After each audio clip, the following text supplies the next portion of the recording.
वालेकुम नाज़रीन, आप देख रहे हैं J11 न्यूज़ चैनल। आइए देखते हैं आज की अहम खबर। అయ్యా అందరూ నమస్కారం. అలాగే మా నాయకులందరూ కూడా ఈరోజు ప్రెస్ మీట్ ఉద్దేశం ఏంటంటే ఎమ్మెల్యే గారు మొన్న లయన్స్ క్లబ్ కార్యక్రమం పాల్గొన్న సందర్భంగా సబ్జెక్ట్ వదిలిపెట్టి రాజకీయ సబ్జెక్ట్ మాట్లాడడం జరిగింది. సరే దాన్ని విజ్ఞప్తి వదిలేద్దాం. అక్కడ మాట్లాడిన సబ్జెక్టులో ఒక 3 సబ్జెక్టులు నాకు అర్థమైనవి. ఒకటి, పాత బజార్కు రోడ్డు లేదు, బస్సులు పోవని ఎమ్మెల్యే గారు ప్రకటించారు. ఒక బాధ్యత గల ఎమ్మెల్యే గారు మాట్లాడడం సరిగ్గా కాదు. ఎందుకంటే అది డిజైన్లోనే క్లియర్గా అక్కడ డివైడర్ ఓపెనింగ్ ఉంది, దాని తర్వాత అక్కడ ఐలాండ్ ఉంది. ఆ డివైడర్ ఓపెనింగ్ నుంచి డైరెక్ట్ పాత బస్సులు అంటూ హెవీ వెహికల్స్ కూడా పోతాయి. 12 టైర్ కాదు 14 టైర్ బండ్లు కూడా పోతాయి, వస్తాయి, రిటర్న్ అయితే అన్నీ అవుతాయి. దాంట్లో ఏ ఇబ్బంది లేదు. నిజంగా ఏమైనా ఇబ్బంది ఉంటే ఎమ్మెల్యే గారు ఏం చేయాలంటే అధికారులతో మాట్లాడి ఏం చేద్దాం, ఎట్లా ఇబ్బంది లేకుండా చేద్దాం ఆలోచించాలి. కానీ పోనే అంటే డిక్లేర్ చేస్తారనేది ఎంతవరకు సంబంధించిన ప్రజలు అర్థం చేసుకోవాలి. ఇలా క్లియర్గా ఇది డిజైన్, ఇది ఇంజనీర్ తయారు చేసింది, డివైడర్ ఓపెనింగ్ మార్కెట్ కూర్చొని మన సోషల్ మీడియా నడుస్తుంది. అచ్చా, మీకు అందరికీ అర్థం కావడానికి కొందరు కన్ఫ్యూజ్ ఉన్నారు. నేను ఒక ఆయన మాట్లాడుకుంటూ సార్ అది కిందికి ఉంది, ఇది మీదకి ఉంది కదన్నారు. అది కింది మీదకి పని నడుస్తున్నది. ఒక్క సైడ్ రోడ్ అయింది, ఇంకో సైడ్ రోడ్ అయితే మొత్తం లెవెల్ అది ఈక్వల్ అవుతుంది, సేమ్ లెవెల్ అవుతుంది. ఆ లెవెల్ అని కిందికి వెళ్ళిపోతుంది. అచ్చా, మొన్న ఎవరు అడిగారు ఇక్కడ నుంచి వచ్చిన వాళ్ళు ఎట్లా పోతారు. ఎక్కడైనా మీరు నేషనల్ హైవే బెంగళూరు హైవే చూస్తున్నారు, ఫ్లైఓవర్ కింద ఉంది. ఎగ్జాంపుల్, హెవీ ట్రాఫిక్ ఉంటుంది. హైదరాబాద్ నుంచి వచ్చేది మామూలు మాలుతాయి, మనం జడ్చలకి వెళ్ళి హైదరాబాద్ మాలుతాం, అక్కడ నుంచి భూత్పూర్ మాలుతాం, స్లో చేసుకొని మళ్ళీ వెళ్ళిపోతాం. పోతున్నామా లేదా? గంతే సబ్జెక్ట్. గీడ కూడా డివైడర్ ఓపెన్ ఉంటుంది, అక్కడ వచ్చేదానికి కొంచెం స్లో చేసుకుని ఆడున్న దాంట్లో 10% కాలేదు, ఆటోమేటిక్ వెళ్ళిపోయాడు. ఇబ్బంది ఏందో నాకు అర్థం కాదు. డివైడ్ ఓపెనింగ్ ఉంది, డివైడర్ ఓపెనింగ్ ఉన్నప్పుడు ప్రాబ్లం ఏంది నాకు అర్థం కాదు. ఇంకొకటి, ఇక్కడ జడ్చల్ నుంచి హైదరాబాద్ వరకు అన్ని హైవే, నేషనల్ అది బెంగళూరు హైవే హెవీ ట్రాఫిక్ ఉంటుంది. ఇక్కడ ముసడిపల్లి కావచ్చు, రాజపూర్ కావచ్చు, అంతేందుకు ఎమ్మెల్యే గారు ఊరు కావచ్చు. జడ్చల్ నుంచి ఎమ్మెల్యే గారు ఊరికి రంగారెడ్డి వరకు ఎట్లా వెళ్తాం? ముందర పోయి యూటర్న్ చేసుకుని వస్తావా, అన్నీ రైట్కి వెళ్ళిపోతాం. ఆ డివైడర్ ఓపెనింగ్ ఉంది, అది క్లోజ్ ఉంటేనేమో ముందుకు పోయి ఎన్నో యూటర్న్ చేసుకుని రావాలి. ఓపెన్ ఉంది కాబట్టి రంగారెడ్డి కూడా కావచ్చు, ఎక్కడైనా సరే ఆడ షాద్నగర్లో ఎన్ని హోటల్ కాడ కావచ్చు, అసలు ఏషియన్ హోటల్ కావచ్చు, ఎక్కడైనా సరే గది తిరిగిపోతాం. ఇక్కడికి ప్రాబ్లం ఏం లేదు. మరి అనవసరంగా పాత ప్రజలు కన్ఫ్యూజ్ చేసేటండి, మనం కన్ఫ్యూజ్ అవ్వడం. దీంట్లో ఏం ఇబ్బంది లేదు. డిజైన్లోనే క్లియర్గా అక్కడ డివైడర్ ఓపెనింగ్ పెట్టిండ్రు, మీకు అందరూ చూసింది, ఆటోమేటిక్ వెళ్ళిపోతుంది. ఎందుకు మీరు కొంతమంది ఉన్నారు కాంగ్రెస్ వాళ్ళు ప్రెస్ మీట్ పెట్టినట్ట. అప్పుడు నేను పెట్టిన తర్వాత పెట్టి ఆ ప్రెస్ మీట్ ఉండే ఆ కన్సర్న్ అధికారికి ఫోన్ చేశాను, స్పీకర్ ఆన్ చేసింది. ఏంది రోడ్డు సంగతి అంటే వాళ్ళు క్లియర్ చెప్పి నేను లక్ష్మణ్ సార్ చెప్పి కరెక్ట్, ఏం ప్రాబ్లం లేదు, పోతే ఇంతకంటే ఏముంటుంది క్లియర్. ఇంకా మరి ఎందుకు అట్లా మిస్గైడ్ చేస్తున్నారు, పబ్లిక్ ఎందుకు కన్ఫ్యూజ్ చేస్తున్నారు నాకు అర్థం కాలే. ఇది కరెక్ట్ కాదు. ఒక ఎమ్మెల్యేగా, ఒక బాధ్యత గల వ్యక్తిగా ఏదైనా సమస్య ఉంటే సమస్యను ఎట్లా సాల్వ్ చేయాలి ఆలోచించాలి. కానీ అది సమస్య ఉంది నాకు సంబంధం లేదంటే లేదు. అసలు ఇంకా భయంకరమైందంటే ఇదే రోడ్ మా గవర్నమెంట్ ఉన్నప్పుడు, నేను ఎమ్మెల్యే ఉన్నప్పుడు పని కొంచెం లేట్ అయితే ఇదే ఎమ్మెల్యే గారు ఇది ఎట్టయితే లేట్ అయింది ఎమ్మెల్యే పట్టించుకుంటారని మాట్లాడారు. కొందరు కాంగ్రెస్ వాళ్ళు ఇంకా వేరే పార్టీ దాంట్లో మొక్కలు నాటుడు కథ ఏమో చేస్తారు. సో ఎలక్షన్ అయిపోయింది, ఆయన గెలిచిన తర్వాత ఇది నాకు సంబంధం లేదు నేషనల్ హైవే అన్నాడు. ఎట్లా సమాధానం లేకుంటుంది. నేషనల్ హైవే అయినా ఏ హైవే అయినా ఎమ్మెల్యే అంటే బాధ్యత ఉంటుంది. దాంట్లో ఆయనతో మాట్లాడుతూ చేస్తాం. సరే బాధ్యత లేదు కదా ఆయన అన్న ప్రకారం ఎమ్మెల్యే బాధ్యత అంటే అంతకుముందు నాకు కూడా లేనట్టే కదా. మళ్ళీ మొన్న మాట్లాడతాడు లక్ష్మణరెడ్డి గారు డీజల్ మార్పించారు. నేషనల్ హైవే ఎమ్మెల్యే సంబంధం లేదని మేము మాట్లాడతాం, మళ్ళీ లక్ష్మణరెడ్డి మార్పించారు. అర్థమవుతుంది చెప్పేది పాయింట్. అంటే ఏదంటే మాట్లాడి ఎంతవరకు కరెక్ట్. ఇంకోటి టీఆర్ఎస్ వాళ్ళు ఇల్లు పోతా అనేది మాట్లాడింది. టీఆర్ఎస్ వాళ్ళు ఇల్లు ఎక్కడ పోతలేవు. నేను ఇప్పుడు మీ అందరూ చెప్తున్నా, అది ఎమ్మెల్యే గారు కూడా నేను రిక్వెస్ట్ చేస్తున్నా, సెంటర్ నుంచి 50 ఫీట్ పెట్టి అంబేద్కర్ చౌరస్తా నుంచి ఫ్లైఓవర్ అంటూ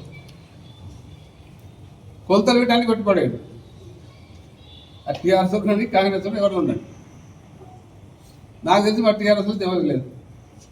ఇప్పుడు కాంగ్రెస్ వాళ్ళే ఉన్నాయి అన్నింటిలో.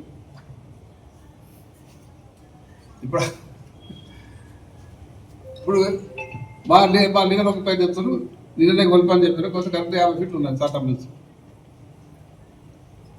మరి ఈ నుంచి ఆడికెళ్ళి ఎమ్మెల్యే బాధ్యత తీసుకొని మొత్తం అంటే అది 100 ఫీట్ ఉంటుంది కాబట్టి సెంటర్ నుంచి 50 ఫీట్. మరి 50 ఫీట్ కూడా తీసుకుందాం ఎమ్మెల్యే గారు బాధ్యత తీసుకొని. ఎందుకంటే సార్ నేను చేసి తక్కువ చేసినేమో, ఇప్పుడు ఆయన 50 చేస్తే సరిపోతుంది. టీఆర్ఎస్ ఎవరికి ఇబ్బంది లేదు, అబ్జెక్షన్ లేదు. మా టీఆర్ఎస్ లేదు ఎవరికి కూడా 50 ఫీట్ల లోపల లేదు పైన. ఇది కదా దీంట్లో క్లారిటీ వచ్చిందా? పాత బజార్కు రోడ్ ఉందనేది మీకు ముందు మీడియా మిత్రులు క్లారిటీ వస్తే ఫర్దర్ మాట్లాడుకు వస్తే దీని మీద మీరు అడిగితే నెక్స్ట్ సబ్జెక్ట్ పోదు. ఆ హైవే మీద అన్ని ఓపెన్ ఉన్నాయి కదా, ఆడ కూడా స్లో చేసుకుని పోతున్నారు కదా. ఇంతే ఇబ్బంది అంటే ఎట్లా ఉంటుంది అంటే ఇప్పుడు హైవేల మీద కూడా ఊరిడిపల్లి దగ్గర ఉంది ఆడ ఓపెన్, అక్కడ మల్తూ అక్కడ యాక్సిడెంట్స్ అవుతున్నాయి. కానీ లెక్క ప్రకారంగా అయితే మల్లెబోయినపల్లి ఇక్కడ యూటర్న్ తీసుకొని రావాల్సిన నిబంధనలు ఉన్నాయి హైవేలో. ఆ విధంగా ఉంది హైవేలో అయితే ఏ నిబంధన లేదు. కొత్తగా మాట్లాడుతున్నా నేషనల్ హైవే బెంగళూరు హైవే మీద ఓపెనింగ్ పెట్టిందంటే పోవడానికి పెడతారు. మీరు అన్న నిబంధన ఉంటే అది ఓపెనింగ్ క్లోజ్ చేస్తారు. డివైడర్ క్లోజ్ చేస్తే ముందర యూటర్న్ చేసుకోవాలి ఎక్కడైనా. ఏం క్లోజ్ లేదు. కన్ఫ్యూజ్ లేదు, అనవసరం కన్ఫ్యూజ్ అవుతున్నారు. మీకు క్లారిటీ వచ్చింది కాబట్టి గురించి మాట్లాడారు.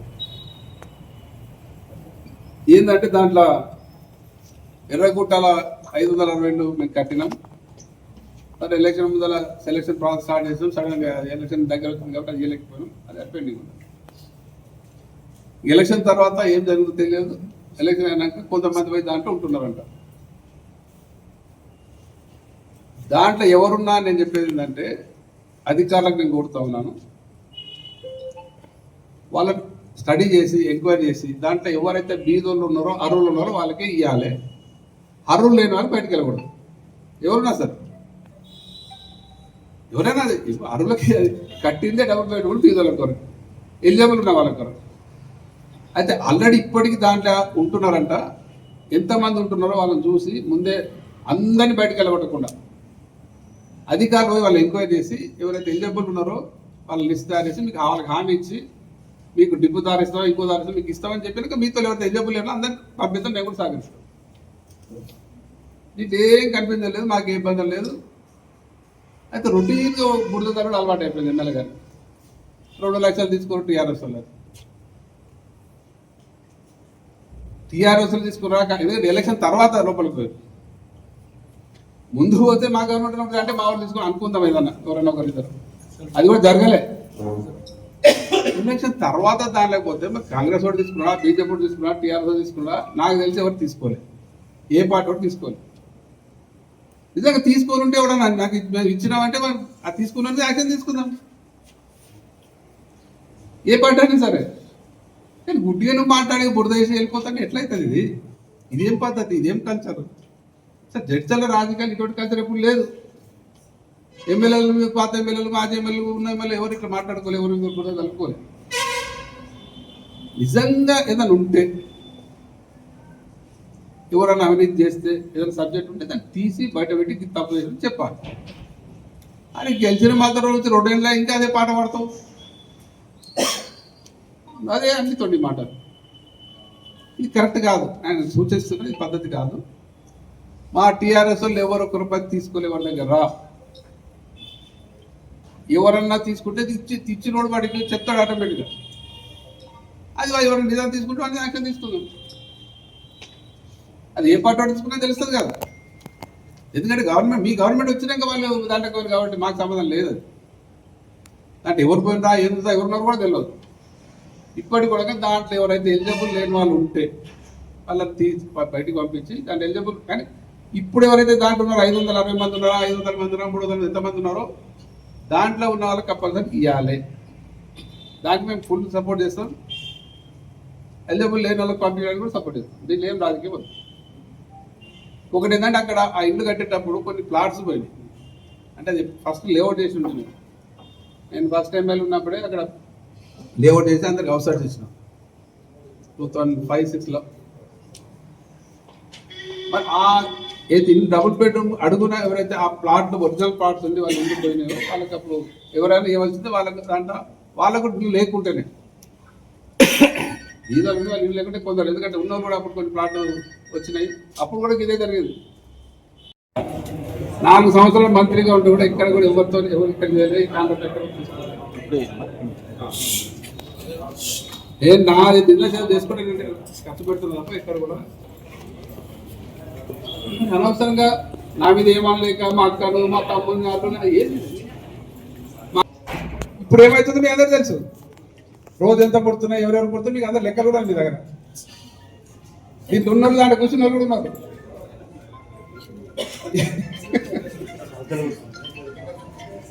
ఇప్పుడు ఎవరెవరికి ఎంత కూడా తెలుసు. అయినా ఏ వంటలేదు. ఊరికే నీ పని మీరు చేసుకోవాలి. ఎందుకు మా మీద మాట్లాడతారు? అయ్యా మీరు మరోసారి అటువంటి మాట ఆయన మాట్లాడి నేను మాట్లాడినా మీరు దాన్ని రాయకండి, మాట్లాడక లేచిపోండి. ఆ నుంచి ఎక్కడ బొగ్గ మీద ఆడుకోండి. ఏందా ఇట్లా మాట్లాడుతున్నాను? నేను చెప్పింది 2 ఎకరాలు కావాలి నాకు మా అక్కది. లేకుంటే పరువు దవస మాట్లాడుతున్నాడు అడగట్టు.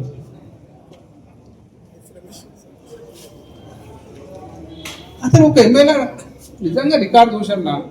ఇక పేరు మీద ఉందని మాట్లాడాలి. ఏం లేకుండా ఉంటే ఇంటికి వచ్చా మాట్లాడతా. सॉरी हमारे चैनल को लाइक कीजिए, सब्सक्राइब कीजिए, शेयर करना ना भूलें।